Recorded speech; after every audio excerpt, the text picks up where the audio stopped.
Pulsar Suni എന്ന് പറയുന്ന ആളിന് പോലും ഫാൻസ് പേജ് ഉണ്ടാകും, അല്ലെങ്കിൽ അതിനെ അദ്ദേഹം തിരിച്ചു വരും, അദ്ദേഹം ഏതാണ്ട് അതികായകനാണ്, അദ്ദേഹം ചെയ്തത് ശരിയാണ് എന്നുള്ള രീതിയിലേക്ക് കാര്യങ്ങൾ ഓപ്പറേറ്റ് ചെയ്യണമെങ്കിൽ അതിനകത്തൊരു അജണ്ടയുണ്ട്, മനസ്സിലാവുന്നുണ്ട്. അപ്പോൾ അയാളെക്കാട്ടി മോശം ദിലീപ് എന്നുള്ളൊരു അജണ്ടയിലേക്ക് കാര്യങ്ങൾ പോകും. ഞാനൊരു കഴിച്ചോട്ടെ, ഇതിനകത്ത് ഇപ്പം നടന്നുകൊണ്ടിരിക്കുന്ന കാര്യം എന്തോ ആൾക്കാരും ശ്രദ്ധിക്കുന്നില്ല, അല്ലെങ്കിൽ എന്താണ് ചെയ്തുകൊണ്ട് പോകുന്നത് എന്നുള്ളത് സാധാരണക്കാർ ശ്രദ്ധിക്കുന്നില്ല.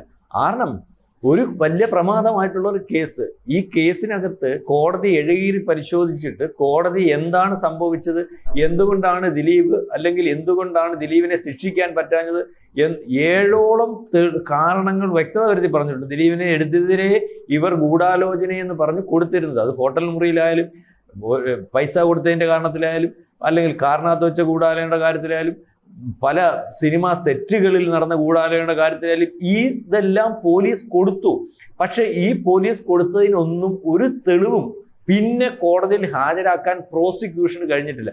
ആ സ്ഥാനത്ത് അങ്ങനെ വളരെ കൃത്യമായിട്ട് വ്യക്തത വരുത്തി വിധി ഈ അപ്ലോഡ് ചെയ്തിട്ടുണ്ട്, നമ്മുടെ കോടതിയുടെ വെബ്സൈറ്റിൽ അപ്ലോഡ് ചെയ്തിട്ടുണ്ട്.